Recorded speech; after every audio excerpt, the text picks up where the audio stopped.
Hello बच्चों, कैसे हो। तो आज हम लोग फिजिक्स का पहला चैप्टर पढ़ने वाले हैं जिसका नाम है यूनिट एंड डायमेंशन। जैसा कि पिछले लेक्चर में बात किया था कि जो मैथमेटिकल टूल्स का जो सेकेंड पार्ट है जिसमें कि graph and calculus differential integration होगा, वो हम लोग बात करेंगे दो फिजिक्स का चैप्टर पढ़ने के बाद, एक यूनिट एंड डायमेंशन और दूसरा वेक्टर। तो उसका काइनेमेटिक्स में जरूरत पड़ता है जिसको उधर मोशन टॉपिक बोलते हो, तो उससे पहले उसको हम लोग कर लेंगे। तो यहाँ पे 4 लेक्चर इससे पहले अपलोड हो चुका होगा, तो उसमें देखना। तो उसमें मैथमेटिकल टूल्स का 4 लेक्चर है, 3 तुम्हारा ट्रिग्नोमेट्री पे, बेसिक ट्रिग्नोमेट्री पे, एक बेसिक ज्योमेट्री पे है, कोऑर्डिनेट पे है, तो एक बेसिक कोऑर्डिनेट पे। तो पहला लेक्चर होने वाला यूनिट एंड डायमेंशन। देखो पहला टर्म यहाँ डिस्कस किया फिजिकल क्वांटिटी। फिजिकल क्वांटिटी के बारे में बात करते हैं। सबसे पहले देखो फिजिक्स या है क्या चीज, पहले उसकी बात कर लेते हैं। देखो दुनिया में जितने भी चीजें हो रहा है वो किसी न किसी लॉ के अकॉर्डिंग गवर्न है। जैसे कोई ऑब्जेक्ट उसको छोड़ दिया, नीचे आया, क्यों नीचे ही आया? तो ये तो फेमस न्यूटन का पढ़े हो गए, एप्पल गिरने का, एप्पल गिरा था, तो वो नीचे क्यों आया? क्योंकि अर्थ जो उसको अपनी तरफ खींचता है। तो उसको पहले तो देखा, ऑब्जर्व किया गया, न्यूटन साहब ने उसको ऑब्जर्व किया कि नीचे गिरा, फिर उन्होंने ऑब्जर्वेशन लगाया होगा कि नीचे ही क्यों गिरा, तो उसके बारे में सोचा गया होगा, तो वहां से एक लॉ जनरेट किया उन्होंने, या और भी चीजों को ऑब्जर्व किया होगा। तो दुनिया को ऑब्जर्व करके साइंटिस्ट लोग जो है एक लॉ देते हैं और उस लॉ के अकॉर्डिंग बताते हैं कि इस लॉ के अकॉर्डिंग ये चीजें गवर्न है। अब जो भी चीज के लिए लॉ देंगे तो वहां कुछ न कुछ क्वांटिटी इन्वॉल्व होगा। जैसे मान लो वहां पे बॉल जो है एप्पल नीचे गिरा, तो उन्होंने एक टर्म यूज किया वहां पे कि फोर्स लग रहा है, तो फोर्स एक फिजिकल क्वांटिटी हो गया यहाँ पे, तो फोर्स का टर्म यूज किया, अर्थ जो उस पर एक फोर्स लगा रहा है, तो एक वो क्वांटिटी हो गया। वहां से आया तो कुछ डिस्प्लेसमेंट ट्रेवल हो गया, कुछ उसका एक्सेलेरेशन रहा होगा, या और भी बहुत सारे टाइप से क्वांटिटी को किया जा सकता है। तो जो आपस में जो आसपास में चीजें हो रहा है वो किसी न किसी लॉ के अकॉर्डिंग गवर्न है। उसको समझने के लिए, उसको एक लैंग्वेज देने के लिए कुछ न कुछ क्वांटिटी का जरूरत पड़ता है। क्योंकि ऐसे ही हम लोग नहीं बोल सकते हैं कि कोई भी चीज मान लो किसी ऑब्जेक्ट को गर्म किए, तो गर्म किए तो गर्म किए तो क्या उसको मिला? तो एनर्जी मिला, हीट एनर्जी मिला, तो एक फिजिकल क्वांटिटी हो गई हीट एनर्जी। तो फिजिक्स में उसको डिस्कशन करने के लिए उन सारी चीजों को सर्टेन क्वांटिटी का जरूरत पड़ जाता है, उनका कुछ नाम देना पड़ जाता है, बोल सकते हो। तो उनका जो नाम देना पड़ जाता है उसी को हम लोग यहाँ पे फिजिकल क्वांटिटी बोलते हैं। तो फिजिकल क्वांटिटी क्या है? तो the quantity which can be measured by an instrument is called physical quantity. तो जो भी क्वांटिटी को इंस्ट्रूमेंट से मेजर कर सकते हैं, जैसे फोर्स हुआ, हीट एनर्जी हुआ, एक्सेलरेशन हुआ, डिस्प्लेसमेंट हुआ, ये सब इंस्ट्रूमेंट से मेजर किया जा सकता है। करंट हुआ, चार्ज हुआ, ये सब मेजर किया जा सकता है। तो सारे जो है वो फिजिकल क्वांटिटी है। तो रिप्रेजेंट क्यू से करते हैं। वैसे अगर पूरा देखोगे तो फिजिकल क्वांटिटी पी क्यू होना चाहिए था, लेकिन मोस्टली क्यू से रहता है, तो क्वांटिटी क्यू उससे रिप्रेजेंट किया जाता है। ये जितना भी नाम लो, ये सब जो क्वांटिटी है वो सारे को हम लोग वहां पे फिजिकल क्वांटिटी ही बोलते हैं। ठीक है। अब जो भी क्वांटिटी होगा उसको लिखेंगे कैसे? जैसे मान लो मास की बात करें, मास ऑफ बॉय, मान लो कोई बॉय है, उसका मास 40 में लिख रहा हूं, क्या इसका कोई मतलब है? 40 के साथ साथ कुछ तो देना होगा। मान लो 40 ग्राम, ऐसा तो नहीं हो सकता किसी बॉय का मास 40 ग्राम, 40 क्विंटल, 40 टन, ऐसा नहीं हो सकता। ऐसे देख के लग रहा है केजी होगा, लेकिन हर जगह तो ऐसा ऑब्जर्वेशन हम लोग नहीं कर सकते। मास ऑफ एन ऑब्जेक्ट, वो ऑब्जेक्ट अगर बोल दिया है तो ऑब्जेक्ट तो कुछ भी हो सकता है ना। सिंपली ऑब्जेक्ट में बोल रहा हूँ, ऑब्जेक्ट हो सकता है बहुत बड़ा ऑब्जेक्ट हो, बहुत बड़ा छोटा ऑब्जेक्ट हो। अब 40 तुम लिख लो तो कोई 40 ग्राम ले सकता है, कोई 40 केजी ले सकता है, कोई 40 क्विंटल ले सकता है। तो साथ में ये यूनिट देना जरूरी है, क्या चीज? तो केजी। इसलिए कोई भी फिजिकल क्वांटिटी, मास एक फिजिकल क्वांटिटी हुआ यहाँ के लिए, तो मास फिजिकल क्वांटिटी न कि बॉय। तो बॉय का जो फिजिकल प्रॉपर्टी क्या? वो मास, उसके मास के बात हम लोग करें। बहुत सारे बॉय के पास फिजिकल प्रॉपर्टी होगा, हाइट होगा, वॉल्यूम होगा उसका, तो बहुत सारा होगा। उसमें एक क्वांटिटी हम लोग बात करें, उसका कौन सा क्वांटिटी? मास वाली क्वांटिटी। इस फिजिकल क्वांटिटी की बात करें कि जो बॉय है उसका मास कितना है, तो मास कितना है? तो 40 केजी। तो ये बोलते हैं इसको न्यूमेरिकल वैल्यू, ये न्यूमेरिकल वैल्यू है, और इसको बोलते हैं यूनिट। तो किसी भी फिजिकल क्वांटिटी को लिखने के लिए 2 चीजों का जरूरत पड़ता है, एक उसका न्यूमेरिकल वैल्यू का और दूसरा उसके यूनिट का। इसलिए जो क्यू है उसको इस तरह से हम लोग लिख देते हैं, क्यू मतलब फिजिकल क्वांटिटी। तो फिजिकल क्वांटिटी को लिखते हैं एन इंटू यू। तो एन जो है ये न्यूमेरिकल वैल्यू और यू जो है वो है यूनिट। तो एन न्यूमेरिकल वैल्यू है, यू यूनिट है। अब यूनिट चेंज करोगे तो न्यूमेरिकल वैल्यू चेंज हो जाएगा। देख लो यहाँ पे, अगर मान लो इसको मैं ग्राम बनाऊं तो 40, और ग्राम कितना होता है? 1 केजी 1000 ग्राम। तो क्या 40 4 पे कितना, 1 2 3 4, 40,000 ग्राम हो जाएगा। तो ये जो है 40,000 ग्राम हो जाएगा। तो तुम बॉय का मास 40 केजी बोलो या 40,000 ग्राम बोलो, दोनों सही है। ऐसा नहीं होगा कि 40,000 ग्राम बोलेंगे तो इनकरेक्ट हो जाएगा, लेकिन ऐसा कुछ बोलते नहीं, इसी फॉर्म में बोलते हैं। ठीक है, तो ये भी बोल सकते हो, या कुछ और यूनिट में भी कन्वर्ट कर सकते हो। तुम अगर चाहो कुछ और यूनिट का कन्वर्जन पता हो तो उसमें तुम कन्वर्ट कर सकते हो। तो ये फिजिकल क्वांटिटी को लिखने का तरीका हो गया। कोई भी फिजिकल क्वांटिटी में दो चीज होता है, एक उसका न्यूमेरिकल वैल्यू होता है, दूसरा यूनिट चेंज करोगे न्यूमेरिकल वैल्यू चेंज करेगा, ध्यान रखोगे। क्वांटिटी तो वही है, बॉय का मास जितना है वही है, वो तो चेंज नहीं होने वाला। तो तुम ग्राम में बोल दो, केजी में बोल दो या क्विंटल में बोल दो, वो उतना ही रहेगा। क्विंटल करोगे तो एक क्विंटल और केजी में क्या रिलेशन होता है, उसके अकॉर्डिंग तुमको डिवीजन करना पड़ेगा। तो सब कन्वर्जन तुम कर सकते हो। मतलब हाइट है, हाइट अगर 2 मीटर है तो 200 सेंटीमीटर भी बोल सकते हो। उसको फीट में भी कन्वर्ट कर सकते हो, इंच में कन्वर्ट कर सकते हो, बहुत बार करते हो कन्वर्जन। अगर मिलीमीटर में कन्वर्ट कर सकते हो, तो बहुत सारे यूनिट में वो कन्वर्जन किया जा सकता है। तो आगे हम लोग बात वही करते हैं यूनिट का बात कर लेते हैं, फिर बात करेंगे कि फिजिकल क्वांटिटी कितने टाइप का होता है। तो नेक्स्ट आगे हम लोग बात कर लेते हैं unit, type of unit.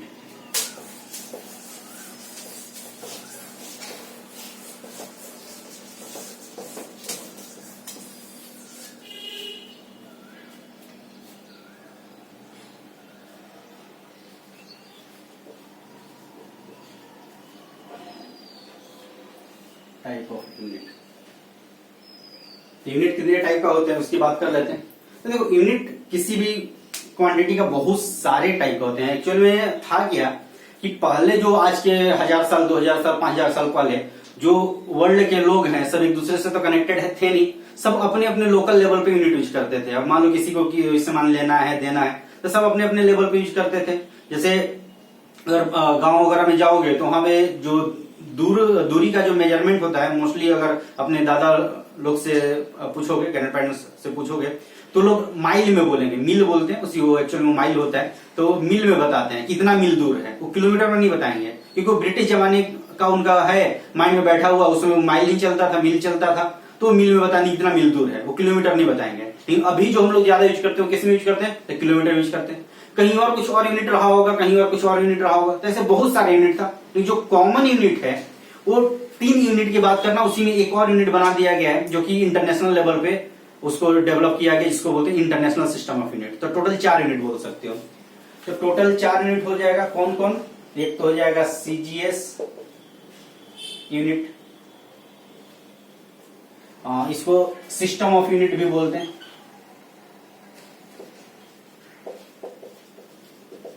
System of unit भी बोला जाता है। एक तो हो जाएगा तुम्हारा सीजीएस यूनिट, दूसरा हो जाएगा एफपीएस, तीसरा हो जाएगा एमकेएस और चौथा हो जाएगा एसआई यूनिट। तो सीजीएस का फुल फॉर्म है centimetre gram second. Centimetre gram second, इसका फुट पाउंड सेकेंड, मास ये हो गया तुम्हारा मीटर किलोग्राम सेकेंड। ये इंटरनेशनल सिस्टम ऑफ यूनिट हुआ। एक्चुअली इन तीनों में जो डिस्कशन है वो 3 ही क्वांटिटी का है, मास, लेंथ और टाइम। इन तीनों क्वांटिटी का ही है, क्योंकि अगर पुराने जमाने की बात करो तो आज के 2000 साल 4000 साल पहले करंट के बारे में कोई नहीं जानता था, चार्ज के बारे में कोई नहीं जानता था, मैग्नेटिक फील्ड के बारे में कोई नहीं जानता था। सब वही लेंथ, टाइम, जो मास इसी पे था। मास के बारे में तो सब जानते थे, कोई ऑब्जेक्ट उसका कुछ मास होगा, भारी है, हल्का है, कुछ लेंथ का मेजरमेंट, टाइम का कितना बज रहा है, कितना समय लगेगा, ये तो जो शुरुआत है उसी समय से चलता रहती है क्वांटिटी। तो शुरू की जो क्वांटिटी होगा वो 3 पे बेस्ड है, इन्हीं 3 पे, मास, लेंथ, टाइम। इसमें भी मास लेंथ टाइम, इसमें भी मास लेंथ टाइम, लेकिन इसमें थोड़ा ज्यादा क्वांटिटी है। तो ये जो टाइप ऑफ फिजिकल क्वांटिटी करेंगे उसमें इसका हम लोग डिटेल बात करेंगे, कितने क्वांटिटी होगा और क्या क्या डिफरेंस है, किसमें क्या है। तो जो सीजीएस, इसका अगर फुल फॉर्म लिखोगे तो ये है सेंटीमीटर ग्राम सेकेंड। तो इसको इस तरह से मैं लिख दे रहा हूं कि सीजीएस में पहला सीजीएस यूनिट की अगर बात करोगे तो सीजीएस यूनिट में लेंथ को किस में मेजर करते हैं, तो सेंटीमीटर में। मास को किस में मेजर करते हैं, ग्राम में। टाइम को किस में मेजर करते हैं, तो सेकंड में। तो टाइम का सब में सेकंड में ही है, जो भी यूनिट ले हुए। सब में सेकंड में ही है, केवल लेंथ और मास का चेंज होने वाला है। अगर इस एफपीएस की बात करोगे, एफपीएस यूनिट में लेंथ को किस में मेजर करते हैं तो फुट में, मास को किस में मेजर करते हैं तो पाउंड। ये ब्रिटिश यूनिट है एक्चुअल में, ये ब्रिटिश यूनिट है फुट पाउंड। और टाइम को किस में मेजर करते हैं तो सेकंड में, टाइम को मेजर करते हैं सेकंड में। इस जो एमकेएस है, एमकेएस में क्या है, तीसरा एमकेएस यूनिट में लेंथ को क्या इसमें मेजर करते हैं तो मीटर में, मास को किलोग्राम जिसको केजी बोलते हो, और टाइम को सेकंड में मेजर करते हैं। फिर ये तीनों यूनिट हुआ। अब बात करते हैं एसआई यूनिट का, जिसको बोलते हैं इंटरनेशनल सिस्टम ऑफ यूनिट। तो पहले नोट डाउन कर लो, ये सीजीएस यूनिट में ये मेजरमेंट है। अब इन्हीं तीनों क्वांटिटी है, इनके बिहाफ पे अदर चीजों का निकाला जाता है। जैसे कि मान लो एरिया है तो उसका निकाल सकते हो। तो पहले क्वांटिटी तो बहुत कम हुआ करता था, बाद में क्वांटिटी ज्यादा होने लगा। आज के 1000-2000 साल पहले क्वांटिटी तो बहुत ही कम था। इनफैक्ट इन्हीं तीनों से काम चल जाता था लोगों का। बहुत हुआ था, खेत का एरिया निकाल दिए, यही हुआ। खेत खलिहान था वही, और तो था नहीं नंबर और सिस्टम, जानवर का काउंटिंग करना तो नंबर से हो गया। यूनिट में तो यही 3 चलता था।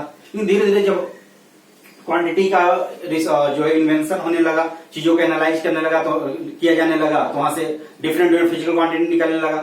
तो उनको रिप्रेजेंट करने के लिए कुछ तो इनसे होने लगा, लेकिन आगे जो कुछ क्वांटिटी आया वो इनसे नहीं हो पा रहा था। तब फिर जाकर के एसआई यूनिट को डिस्कस किया गया कि नहीं चलो एसआई यूनिट, एक अनदर यूनिट डाला जाए जिसमें कि एक तो जो न्यू क्वांटिटी मिले उसके लिए इसको बनाया गया। और दूसरा जो था ये था, जैसे ये फुट पाउंड सेकंड करोगे तो फुट वाला पता होगा कि जो फुट वाला था 1 फीट है उसमें 12 इंच होता है। अब उसका अगर कन्वर्जन करोगे तो बहुत ज्यादा डिफिकल्ट हो जाता है कन्वर्जन। इसका कन्वर्जन आसान है कि 1 मीटर 100 सेंटीमीटर हुआ तो 5 मीटर कितना था 500 सेंटीमीटर। अब 1 फीट 12 इंच हुआ तो 9 फीट कितना, तो 12 इंटू 9 करो। इसमें तो सीधे कर लो, 1 मीटर 100 सेंटीमीटर तो 9 मीटर कितना, तो 900 सेंटीमीटर। लेकिन यहां तो कन्वर्जन डिफिकल्ट होगा ना, इसलिए आगे के जो डिस्कशन है इसमें एसआई में इस वाले को इंक्लूड किया गया, मीटर एमकेएस वाले को। इवन जो सीजीएस है वो भी इसी के पैटर्न पे देख लो, किलोग्राम ग्राम हजार वाला पैटर्न है, मीटर सेंटीमीटर। तो इसको इसलिए रखा गया क्योंकि जो डे टू डे लाइफ में है ये मेजरमेंट ज्यादा यूजफुल है। जैसे मान लो कि सामान लेने जाते हो, मोस्टली किलोग्राम में खरीदारी करते हो, ऐसा ग्राम में बहुत कम ही चीज खरीदारी करते हो। मोस्ट ऑफ द चीज क्या किस में करते हो, किलोग्राम में। लेंथ किस में मेजर करते हो, मोस्ट ऑफ द केसेस में कोई सामान खरीदने गए, कपड़ा खरीदने गए तो मीटर में, 1 मीटर 2 मीटर, मोस्टली इसी में डिस्कशन करते हो। तो ये बहुत ही ज्यादा यूज का यूनिट था, इसीलिए जो टीम बनाया गया इंटरनेशनल सिस्टम का उसमें इसको रखा गया, एमकेएस वाले को। तो तीनों यूनिट वही रहेगा जो एमकेएस वाला है। उसके अलावा ये देखा गया, और इसको और बनाने की जरूरत क्यों पड़ा, देखो मान लो हर एक रीजन में, हर एक कंट्री में अलग अलग यूनिट हो रहा है। मान लो इंडिया में कोई रिसर्च हुआ, अब इंडिया में जो रिसर्च हुआ मान लो इस वाली यूनिट में रखा गया। अब कोई यूएस में उसको पढ़ रहा है, वहां यूनिट ये वाला है, तो पहले तो उनको यूनिट कन्वर्ट करना पड़ेगा। और कोई ऐसा यूनिट अगर मान लो हम लोग यूज कर दिए जो कि उनको नहीं पता हो, हमारे लिए है नोन है, उनके लिए अननोन हो, तो उनको तो दिक्कत हो जाएगा ना। तो इसलिए कॉमन यूनिट रखा गया ताकि जो साइंटिफिक रिसर्च हो या कोई भी अदर चीज ऐसा हो जिसमें सभी लोग को जो है डिफिकल्टी न हो, इसलिए कॉमन यूनिट बनाने का जरूरत पड़ा। और जो नया क्वांटिटी सब निकल रहा है वो भी बताएंगे, वो भी एक रीजन था। तो कुछ कुछ सर्टेन रीजन होता है जिससे कुछ एक नया चीज के डेवलपमेंट की बात की जाती है, तो ये कॉमन यूनिट बनाने की जरूरत पड़ा। तो ये सब पुराने यूनिट है, ये नया यूनिट है जिसको कि बनाया गया है, इंटरनेशनल सिस्टम ऑफ यूनिट इसको बोलते हैं। तो इसमें क्या क्या चीज है उसको देख लो। SI unit,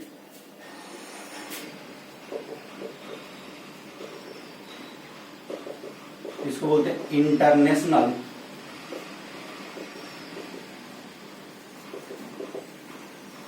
system of unit. इसमें लेंथ मास और टाइम का जो यूनिट है वही रहेगा ये एमकेएस वाला। और इसमें एक्स्ट्रा 4 यूनिट और डाला गया, क्योंकि मान लो करंट है, करंट को इनके टर्म में तो नहीं ना लिख सकते हो, लेंथ मास टाइम के टर्म में तो नहीं लिख सकते हो, तो 4 यूनिट और डाला गया। तो टोटल यहाँ जो यूनिट हो गया वो 7 हो गया। इस सातों का नाम आगे फिर लिखूंगा मैं, अभी बस इतना ही बात कर रहा हूँ कि ये जो है यहाँ पे इनकी केवल बात कर रहा हूँ। तो यहाँ लेंथ का मेजरमेंट जो होगा इसमें किसमें होगा, तो मीटर में। मास का किसमें होगा, किलोग्राम में। तो टाइम का किसमें होगा, सेकेंड में। तो ऐसा यूनिट में भी इनका जो मेजरमेंट है वही रहेगा, वो चेंज नहीं करने वाला, एमकेएस वाला ही है। इनका मेजरमेंट कौन सा, एमकेएस वाला। इसके अलावा ये क्वांटिटी है, वो हम लोग आगे बात करेंगे। और दूसरा क्या डिफरेंस है वो भी चलो थोड़ा सा यहाँ बात में करते रहो। तो कुछ क्वांटिटी जो था उनका यूनिट साइंटिस्ट के नाम पे रखा गया, उनके ऑनर देने के लिए। जैसे पता होगा SI unit of force Newton, जिसको कैपिटल एन से लिखते हैं, ये ऐसा यूनिट है। एमकेएस, ये दोनों यूनिट सेम लग रहा है लेकिन इसको एमकेएस यूनिट नहीं बोलेंगे। ये साइंटिस्ट के ऑनर देने के लिए, ऐसा बहुत सारा क्वांटिटी है जिनका यूनिट जो है साइंटिस्ट के ऑनर करने के लिए किया गया, ये सब ऐसा यूनिट में रखा गया। तो जो टीम बैठाया गया, गठित किया गया, वो सब ये किया गया। कुछ ऐसा चीज इसमें इंक्लूड करते हैं, सब चीजें था कि साइंटिस्ट ऑनर वगैरह देना था, तो एमकेएस में तो पुराना यूनिट है, उसको उसी में इंक्लूड करने से अच्छा था कि एक नया यूनिट बनाते हैं। नया यूनिट रहेगा, सबके लिए वो एक्सेप्टेबल हो जाएगा। तो एक नया यूनिट बनाते हैं और इसमें जो 3 क्वांटिटी, उसका यूनिट जो मोस्ट पॉपुलर है, जो मोस्ट कन्वीनियंट है, वो वाला ले लेते हैं, और जो नया चीज और आने वाला उसको डाल देते हैं, और कुछ जो साइंटिस्ट ऑनर वाली बात है वो सब कर लेते हैं। तो जो नया नया चीज है उसको इसमें हम लोग डाल देते हैं। तो सब करके और यहाँ पे ऐसा यूनिट बनाया गया। ऐसा यूनिट में सारी चीजें हैं, लेकिन एमकेएस में नहीं है। एमकेएस में ही 3 है, तो समझना है यहाँ पे डिफरेंस। एमकेएस में केवल 3 क्वांटिटी है, ये न्यूटन वगैरह और जो भी और आएगा। मान लो यहाँ पे एसआई यूनिट ऑफ एनर्जी, पता होगा एनर्जी का क्या है, जूल। और भी क्वांटिटी है, ये पावर का वॉट, तो बहुत सारा क्वांटिटी। तो ये सब एमकेएस में नहीं आएगा, तो डिफरेंस है ये।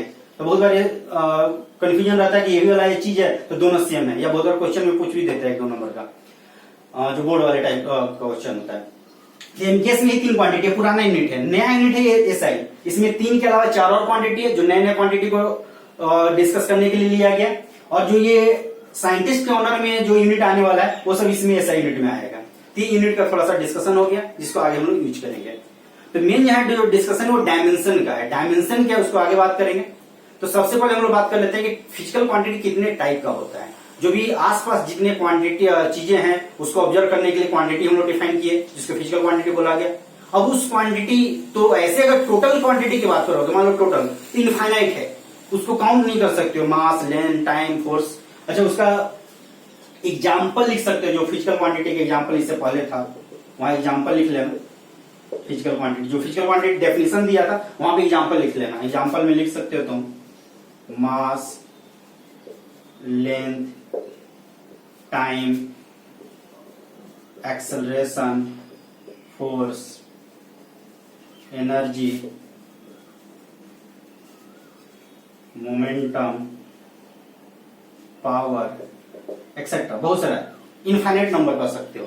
तो बहुत सारा फिजिकल क्वांटिटी है, ये फिजिकल क्वांटिटी का एग्जांपल है।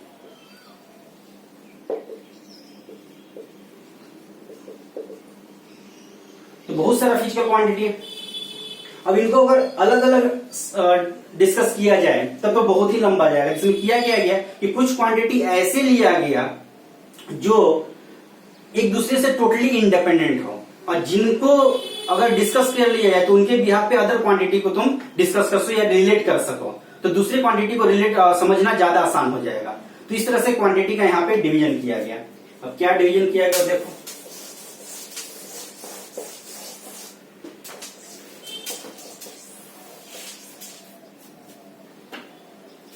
तो आगे हेडिंग डालेंगे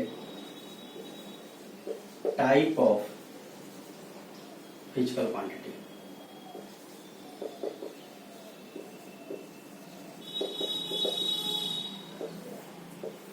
इसको 3 टाइप में डिवाइड किया गया फिजिकल क्वांटिटी को। पहला जो है वो है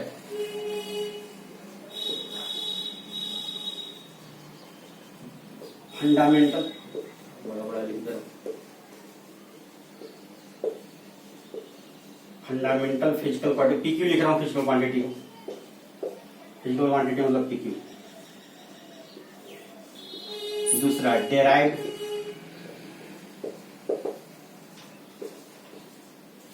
और तीसरा सप्लीमेंट्री।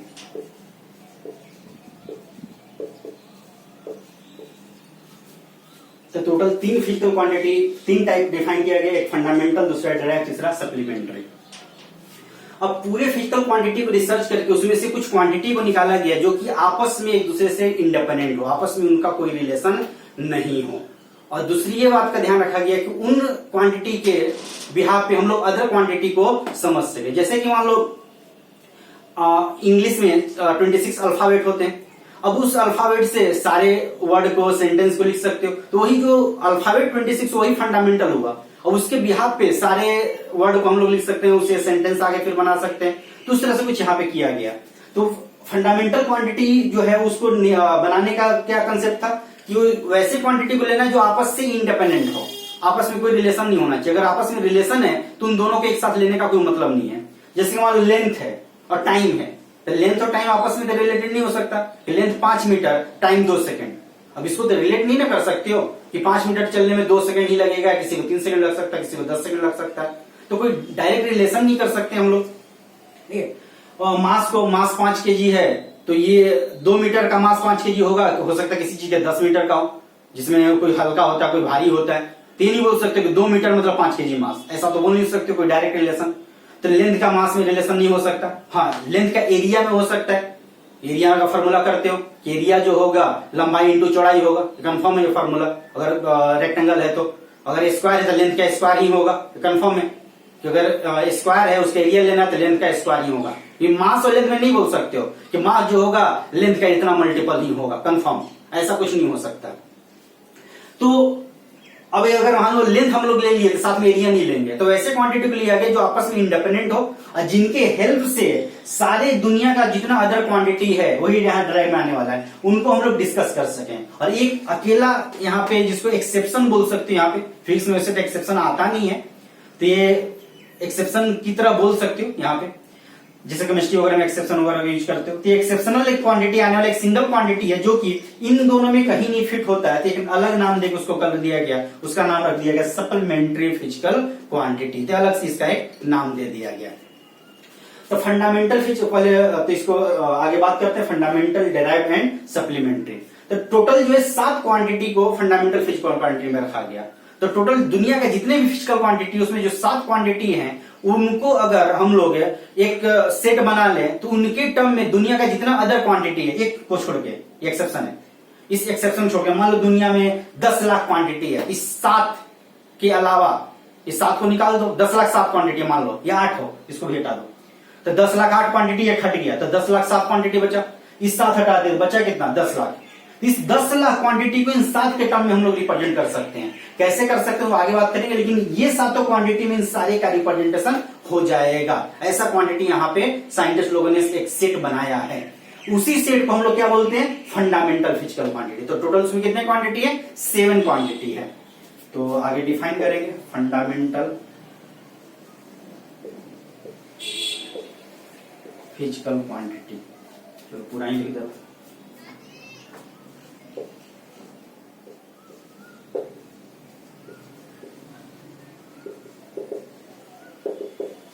इसको डिफाइन कर लो, quantity which are independent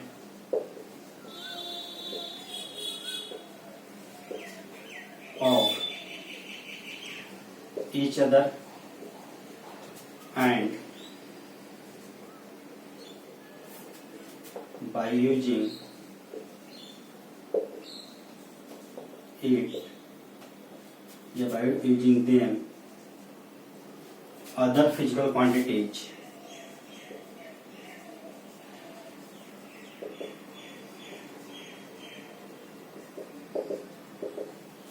can be defined.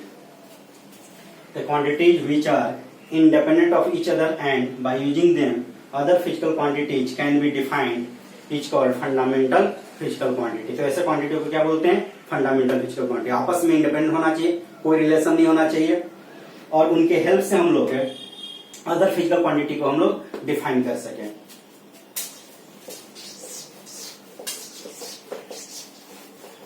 Fundamental physical quantity रखने की एक और रिक्वायरमेंट है कि फंडामेंटल फिजिकल क्वांटिटी जो है इजिली मेजरेबल होना चाहिए, ये भी एक रिक्वायरमेंट है।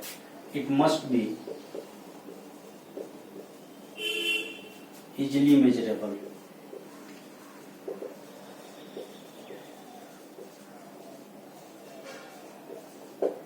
इजिली मेजरेबल होना चाहिए, जैसे कि आगे अभी क्वांटिटी एक नाम आएगा वहां पे ये वाला टर्म आता है, तो नोट डाउन कर लिए होगे। तो जो क्वांटिटी उनकी बात कर लेते हैं, तो there are 7 fundamental physical quantity. PQ मतलब फिजिकल क्वांटिटी होगा, तो पूरा लिख सकते हो कौन कौन। तो पहले तो ये फंडामेंटल फिजिकल क्वांटिटी, उसका यूनिट साथ में लिख लेते हैं, यूनिट हम लोग बात कर ही दिए। फंडामेंटल फिजिकल क्वांटिटी और एसआई यूनिट, एसआई यूनिट लिख रहा हूं, ठीक है। तो फंडामेंटल फिजिकल क्वांटिटी पहला क्या है, मास, 3 तो वही है, लेंथ और टाइम, 3 क्वांटिटी तो यही है। इसका यूनिट एमकेएस वाला ही है।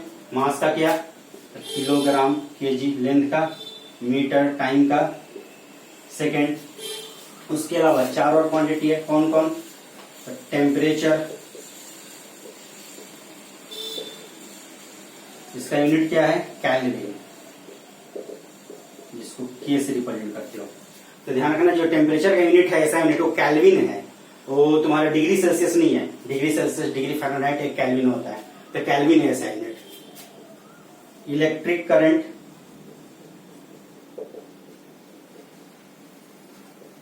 इलेक्ट्रिक करंट इसका क्या होगा, एम्पियर, इलेक्ट्रिक करंट एम्पियर हो। फर्दर ल्यूमिनस इंटेंसिटी,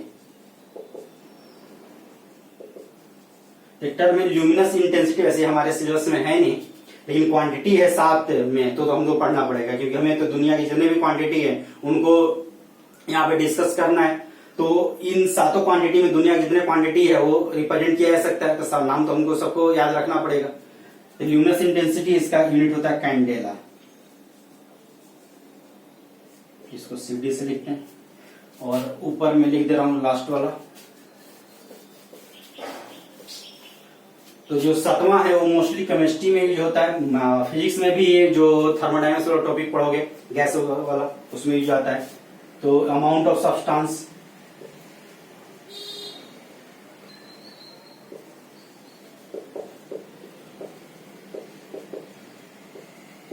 ये होता है मोल, पढ़े होगे 5 मोल, 10 मोल, 1 मोल, 2 मोल। मोस्टली गैस के लिए या किसी और सब्सटेंस के लिए भी कर सकते हो, 11 नंबर से जो डिफाइन करते हो वही वाला मोल है। ऐसा नहीं गैस के लिए, अदर भी जो होता है उसके लिए भी डिफाइन करते हो।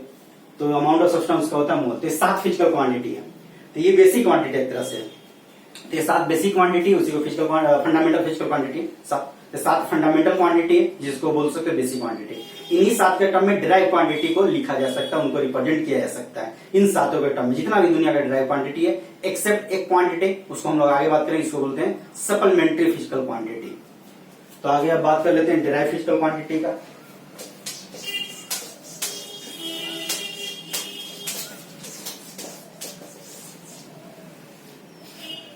तो second derive physical quantity,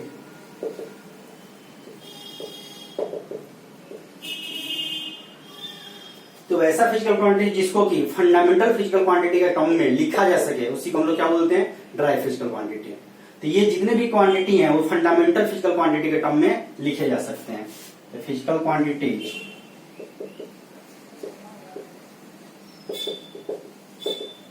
which can be written in terms of fundamental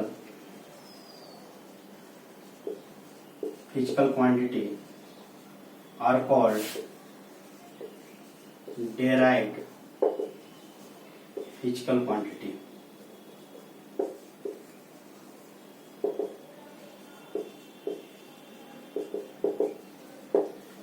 जैसे कि एरिया की बात कर लो, एरिया जो है लंबाई इंटू चौड़ाई होता है। या लंबाई का स्क्वायर भी हो जाएगा अगर स्क्वायर होगा तो, या और भी जो भी रहेगा 2 यूनिट, 2 जो लेंथ है उसका मल्टीपल होता है। ट्राइंगल का ही एरिया ले लो तो half into base into height, तो एक बेस हुआ एक हाइट हुआ, तो उसका बेस होगा तो भी मीटर वगैरह नहीं होगा, ऐसा यूनिट की बात करोगे तो हाइट होगा वो भी मीटर में ही होगा। तो इसका यूनिट क्या होगा, इसका अगर यूनिट इसके टर्म में लेके चलोगे तो एसआई यूनिट ऑफ एरिया क्या होगा, 1 मीटर और दूसरा भी किस में मीटर, तो ओवरऑल कितना हो जाएगा मीटर स्क्वायर। एसआई यूनिट क्या हो जाएगा मीटर स्क्वायर, तो ये मीटर स्क्वायर हो जाएगा। मान लो वॉल्यूम की बात करो तो लंबाई इंटू चौड़ाई इंटू ऊंचाई, या एल क्यू होता है, तो क्या ऐसा यूनिट हो जाएगा इसका,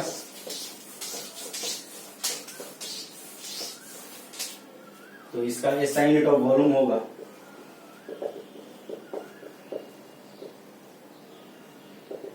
क्या हो जाएगा, लंबाई का भी मीटर, चौड़ाई का भी मीटर और ऊंचाई का भी मीटर, तो मीटर का होल क्यू हो जाएगा। अब जो भी ऐसा यूनिट जितना भी लेंथ किसी भी टाइप का, जैसे यहाँ पे यूजिंग हो गया तो हाइट हो, डेप्थ हो, विड्थ हो, जो भी लेंथ वाला है उस सबका ऐसा यूनिट मीटर ही होगा, ऐसा नहीं अलग होने वाला, यूनिट सबका मीटर होगा, ऐसा यूनिट ही होगा, इसको हम केस वाला हम लेके चल रहे हैं। तो अगर मान लो बात करो एसआई यूनिट ऑफ डिस्प्लेसमेंट क्या होना चाहिए, तो डिस्प्लेसमेंट जो है वो भी तो लेंथ ही ना है, तो क्या होना चाहिए मीटर हो जाएगा, तो मीटर ही होगा। अब अगर मान लो क्वांटिटी की बात करें, स्पीड, वेलोसिटी या स्पीड, स्पीड क्या होता है, तो distance upon time, distance upon time, ये तो डिस्प्लेसमेंट है, डिस्टेंस दोनों का तो मीटर होने वाला है, तो यूनिट क्या होना चाहिए इसके, यूनिट ऑफ स्पीड,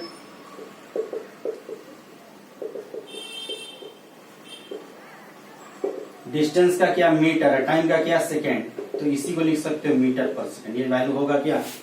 तो देखो स्पीड को हम लोग मीटर सेकेंड, लेंथ और टाइम में रिप्रेजेंट कर दिए ना, मतलब मीटर लेंथ बढ़ेगा तो स्पीड बढ़ेगा, लेंथ का मतलब क्या डिस्टेंस, तो डिस्टेंस वही बढ़ गया, मतलब टाइम वही है तो स्पीड बढ़ गया, तो सेम टाइम में ज्यादा दूरी रहेगी तो स्पीड बढ़ गया, तो हम लोग एक रिलेशन डेवलप कर देते हैं उसमें। अगर मान लो दूरी वही है, तुम टाइम बढ़ा दिए तो स्पीड जो होगा घट जाएगा, क्योंकि इनवर्सली प्रोपोर्शनल हो गया। तो एक यूनिट हो हमारे पास या कुछ आगे डायमेंशन की बात करें वो हो, तो एक आइडिया मिलता है कि किस कौन सा क्वांटिटी फंडामेंटल की किस क्वांटिटी से किस टर्म में रिलेटेड है, डायरेक्टली है, इनवर्सली है, पावर क्या है, सिंगल पावर है, डबल पावर है, तो हम लोग को एक आइडिया मिलता है। ठीक है, तो आगे बात कर लेते हैं। अगर मान लो क्वांटिटी बात करें, एक्सेलरेशन, एक्सेलरेशन क्या होता है, स्पीड बाई टाइम होता है अगर सिंपल फॉर्मूला की बात करोगे तो, वैसे और डिटेल फॉर्मूला आगे बात करके करेंगे। स्पीड या velocity, velocity by time, SI unit क्या होगा, वेलोसिटी का होगा मीटर पर सेकेंड, एक सेकेंड और आ गया तो metre second to the power -2, या इसको लिख सकते हो मीटर पर सेकेंड स्क्वायर। तो ऐसा यूनिट ऑफ एक्सेलरेशन क्या होता है, मीटर पर सेकेंड स्क्वायर, तो कहीं से आता है, तो बहुत बड़ी हिस्ट्री होगी जो कि एक्सेलरेशन ड्यू टू ग्रेविटी एक यूज करते हो, जी 9 में यूज करते हो 9.8 मीटर पर सेकेंड स्क्वायर, अगर याद हो तो यूनिट यूज करते हो क्या, मीटर पर सेकेंड स्क्वायर, तो यूनिट होता है मीटर पर सेकेंड स्क्वायर, इसलिए आता है। तो ये ऐसा यूनिट है या एमकेएस यूनिट भी बोल सकते हैं, एमकेएस यूनिट भी हुई है, ऐसा यूनिट भी हुई है अभी तक के लिए, जब तक कि अदर क्वांटिटी ना आ जाए और या साइंटिफिक नामोला ना आ जाए। आगे बात करते हैं,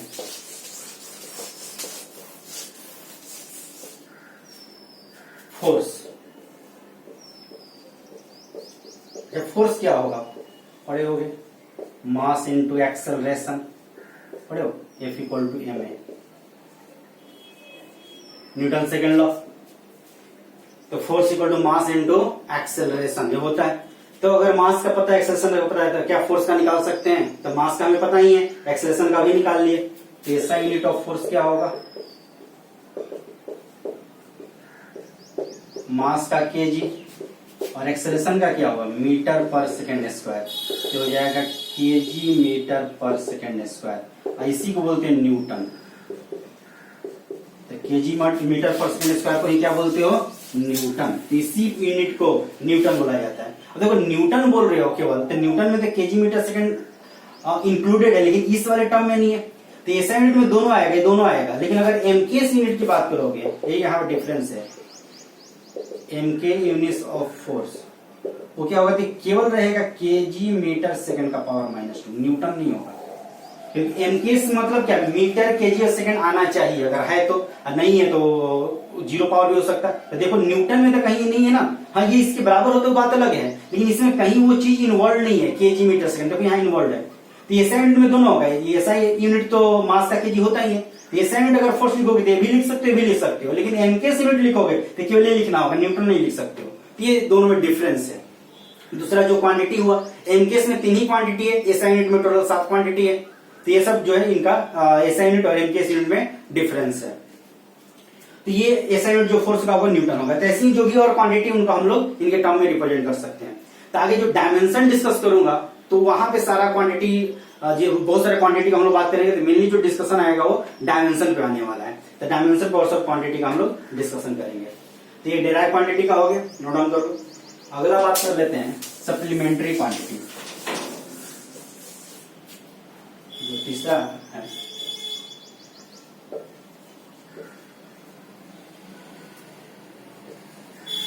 supplementary physical quantity,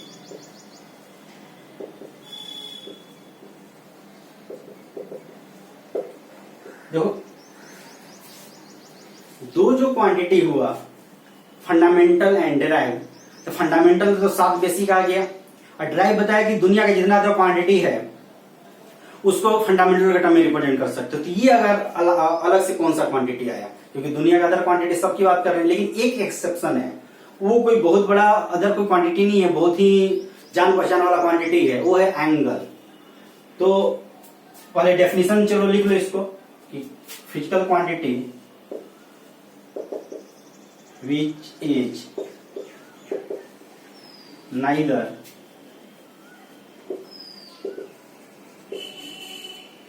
fundamental nor derived is called supplementary physical quantity. तो ये जो फिजिकल क्वांटिटी देखी है जो है एंगल, तो angle is only one such physical quantity.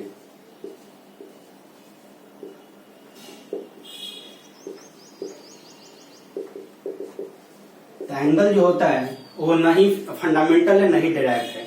देखो कैसे, थोड़ा सा अगर एक आर्क फॉर्मूला हम लोग पढ़े थे बेसिक, जो भी ट्रिग्नोमेट्री वाला में था, तो उसको अगर याद हो या पहले भी पढ़ते हो, ये थीटा एंगल होता है, वाला आर, ये वाला लेंथ एल, लेंथ हुआ एल, और थीटा क्या हो गया एंगल, ये ना होता है थीटा इक्वल टू, और फॉर्मूला क्या होता है theta equal to L by are.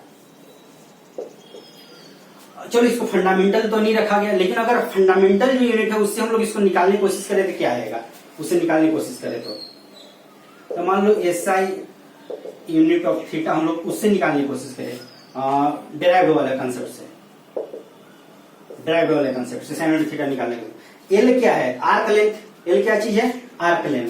तो आर्क लेंथ किस में होगा, तो मीटर में, लेंथ तो मीटर में होता है। आर क्या चीज है, रेडियस। रेडियस किस में होगा, मीटर में। मीटर मीटर कैंसिल आउट हो गया। तो जब कोई चीज नहीं बचता तो उसको बोलते हैं यूनिटलेस। कोई चीज नहीं बचता है तो उसको क्या बोलते हो, कैंसिल आउट हो जाता है, यूनिटलेस। यूनिटलेस हो मतलब यूनिट ऑफ थीटा, ऐसा यूनिट ऑफ थीटा यूनिटलेस है। क्या एंगल यूनिटलेस होता है क्या, पहला क्लास याद करो बेसिक मैथ का, 2 यूनिट बताया गया था एंगल का, एक डिग्री और दूसरा रेडियन। तो इसका जो यूनिट होता है वो डिग्री और रेडियन होता है, यूनिटलेस नहीं है। तो अगर डिराइव के कंसेप्ट से निकालोगे, जो कि गलत कंसेप्ट है, तो डिराइव के कंसेप्ट से निकालोगे तो डिराइव क्वांटिटी तो बन नहीं रहा है। क्या डिराइव क्वांटिटी है, अगर डिराइव क्वांटिटी होता तो इसका यूनिट जो है डिराइव के कंसेप्ट से निकलना चाहिए था। मतलब फंडामेंटल के टर्म में इसको हम लोग रिप्रेजेंट कर सकते थे। फंडामेंटल क्या है, लेंथ लेंथ, तो लेंथ बाई लेंथ यूनिटलेस होना चाहिए, लेकिन इसके यूनिट हो गया। तो ये पूरी दुनिया का अकेला फिजिकल क्वांटिटी है जो कि ऐसा डिस्कशन शो करता है, जो कि डिराइव के टर्म में नहीं है, और फंडामेंटल में इसको रखने का कोई फायदा नहीं है। 7 से 8 बना करके वो चीजों को लेंदी नहीं ना कर सकते। अब चीजों को शॉर्ट ही रखना है फंडामेंटल वाले को, जो बेसिक है। अब मान लो अल्फाबेट है, 26 की जगह 400 कर दो तो दिक्कत हो जाएगा। 26 है, उनसे सब चीज हम लोग लिख सकते थे, तो क्यों उसको बढ़ाने जाए, तो उसको नहीं बढ़ाया गया। तो जी मिनिमम से मिनिमम रखा जाता है जो फंडामेंटल चीज होता है, इसको अलग से उसमें डाल देने से कोई फायदा था नहीं। जो फंडामेंटल है 7 को 8 बनाने से कोई फायदा नहीं था, क्योंकि इनके टर्म में किसी और को नहीं कर सकते हो, ये भी है, ये नहीं कि इसके टर्म में किसी और को कर सकते हो, इसलिए साथ ही रखा गया। एक अलग से इसको नाम दे दिया गया, क्या नाम दे दिया गया, सप्लीमेंट्री फिजिकल क्वांटिटी, इसीलिए इसको अलग से रखा गया, क्योंकि न ये किसी पे डिपेंड करता है न इस पे कोई डिपेंड करता है प्रॉपर यूनिट लिखने में। ऐसा तो है डिपेंडेंसी, ये और बढ़ाओगे तो थीटा बढ़ जाएगा अगर आ वही है तो क्वांटिटी वाइज डिपेंडेंसी है, लेकिन यूनिट वाइज कोई डिपेंडेंसी नहीं है, जो यूनिट हम लोग लिख रहे हैं, ठीक है। जो वैल्यू वाइज जो डिपेंडेंसी है, लेकिन जो यूनिट है उसके अकॉर्डिंग कोई डिपेंडेंसी नहीं है। तो यहां से अगर निकालोगे डेराइव क्वांटिटी का तो यूनिट लेस आएगा, जो कि गलत है। एक्चुअल में होता है क्या, इसका यूनिट है, इसका यूनिट होता है रेडियन, ऐसा यूनिट, डिग्री नहीं होता है, यहां भी ध्यान रखोगे। थीटा का जो ऐसा यूनिट होता है क्या होता है, रेडियन। जैसे टेम्परेचर का मोस्ट जो यूजफुल यूनिट होता है, जो पॉपुलर यूनिट है वो फ़ारेनहाइट है, जो भी टेम्परेचर वगैरह मानते हो, या बहुत डिग्री सेल्सियस है। केल्विन तो यूज भी नहीं करते हो, लेकिन एक्चुअल में जो ऐसा यूनिट है टेम्परेचर का वो केल्विन है। उसी तरह से यहाँ मोस्टली जो यूज करते हैं डिग्री यूज करते हैं, 30 डिग्री 50 डिग्री, रेडियन तो ऐसे यूज करते नहीं हो, लेकिन ऐसा यूनिट जो है उसका रेडियन है, डिग्री नहीं है। यह लिखा भी था, जो ये वाला L/R होता है वहां थीटा जो होता है वो रेडियन में होता है, ये रेडियन होता है, तो ये यूनिट हो गया, इसका क्वांटिटी हो गया। एक चीज और यहाँ पे बात कर लोगे, क्वांटिटी तो एक ही है, लेकिन इसका 2 टाइप होता है ये एंगल का। एक होता है प्लेन एंगल, जो कि एक प्लेन में बनता है, ऐसे जो पढ़ते हो ये प्लेन एंगल है। एक होता है सॉलिड एंगल, जैसे मान लो इस तरह से, ये ऐसे हो जाए, ऐसे हो जाए, ऐसे सब तरफ अगर हो जाए, ये पूरा कोन टाइप से, जो कोन होता है, कोन देखे होगे, कोन में भी एक एंगल बनता है, उसमें एक एंगल सराउंडेड होता है, जैसे 2 लाइन के बीच एंगल सराउंड हो रहा है, वैसे अगर एक कोन वाला पार्ट होगा तो वहां भी एक एंगल सराउंड होगा। तो ये पूरे जो एंगल सराउंड हो रहा है पूरे स्पेस में हो रहा है, इसलिए उसको बोलते हैं सॉलिड एंगल। ये जो है वो एक प्लेन में होता है, जैसे ये एक लाइन ऐसे हुआ, एक लाइन ऐसे हुआ, ये प्लेन वाला एंगल होता है, इसको बोलते हैं प्लेन एंगल। और जब वो कोन वाला टाइप से बनने लगेगा ऐसे, तो उसको बोलेंगे सॉलिड एंगल। चलो अभी दोनों का बात कर ले रहा हूं। तो देयर आर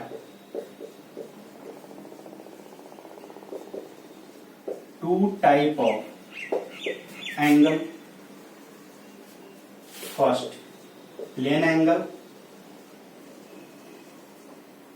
और second solid angle. Plane angle तो यही है जो अभी हम लोग बात कर रहे हैं, चलिए यहां लिख लो, प्लेन एंगल तो यही वाला है, theta, arc length L, radius R। तो पहला है प्लेन एंगल जो कि थीटा है, इसका जो ऐसा यूनिट होता है वो होता है रेडियन, और दूसरा जो है वो है सॉलिड एंगल, सॉलिड एंगल। तो इसको थीटा से लिखते हैं, पता ही है। इसका इस तरह से जो रेजिस्टेंस, अगर 9 पड़े हो गया रेजिस्टेंस ओम, ठीक है, V/IR ओम्स लॉ, रेजिस्टेंस वाला जो ओम है वही वाला ओम यहाँ भी रिप्रेजेंटेशन होता है। एक ही जो रिप्रेजेंटेशन है बहुत सारे क्वांटिटी में यूज होने वाला है, क्योंकि क्वांटिटी बहुत ज्यादा है और जो ये रिप्रेजेंटेशन वाला चीज है वो बहुत कम है, इसलिए एक ही रिप्रेजेंटेशन से बहुत सारा क्वांटिटी को रिप्रेजेंट किया जाएगा। तो सॉलिड एंगल ओम करते हैं। ये कब होगा, जब ऐसे कोन वाला हुआ था। अब देखो ये 2 लाइन कर रहा हूं, लेकिन यहाँ पे देखो ऐसे कुछ 3D में उसको विजुअलाइज करना, इसको 3D में विजुअलाइज करना। ऐसे सरफेस हो गया, इस पे ऐसे ऐसे ऐसे ऐसे आ रहा है, ये तो पूरे प्लेन जो एंगल बना रहा है। यहाँ पे क्या है, एक आर्क जो एंगल बना रहा है, इसमें क्या एक प्लेन जो एंगल बनाएगा, प्लेन जो एंगल बनाएगा वो एंगल सॉलिड एंगल होता है। और जो लाइन एंगल बनाता है, लाइन जो भी टाइप का है, स्ट्रेट लाइन है, कर्व लाइन है, भी कर्व लाइन है, तो लाइन जो एंगल बनाता है वो प्लेन एंगल होता है, और जो प्लेन एंगल बनाने लगता है वो सॉलिड एंगल हो जाता है। तो इसी एंगल को हम लोग यहाँ पे, ये ऐसे एंगल बन रहा है, तो पूरे ऐसे एंगल बन रहा है, इसी को सॉलिड एंगल बोलते हैं। तो इसका जो एसआई यूनिट होता है वो होता है स्टेरेडियन। तो सप्लीमेंट्री यूनिट 2 हो गया, एक रेडियन और दूसरा स्टेरेडियन। क्वांटिटी एक ही है लेकिन यूनिट 2 हो गया। तो इस तरह से बोल सकते हैं कि देयर आर, तो बहुत बार पूछ देता है कि यूनिट कितना है सप्लीमेंट्री, तो 2 है, एक नहीं है। क्वांटिटी एक है, यूनिट 2 है, तो there are 2 supplementary unit, radian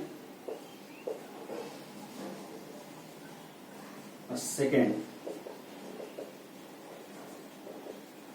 steradian. तो ये डिस्कशन यूनिट पे बेस्ड हो गया, फिजिकल क्वांटिटी कितने टाइप के होते हैं उस पे हो गया। तो जो मेन डिस्कशन है वो है डायमेंशन, टॉपिक का भी नाम देखो यूनिट एंड डायमेंशन। तो जो मेन डिस्कशन कौन सा है वो डायमेंशन का था। नेक्स्ट जो लेक्चर है उसमें हम लोग बात करेंगे डायमेंशन का। तो ये अभी तक बात हम लोग कर ली यूनिट का, और जो फिजिकल क्वांटिटी का टाइप वगैरह होता है उससे बात कर लिया। ठीक है, नोट डाउन करो। Thank you.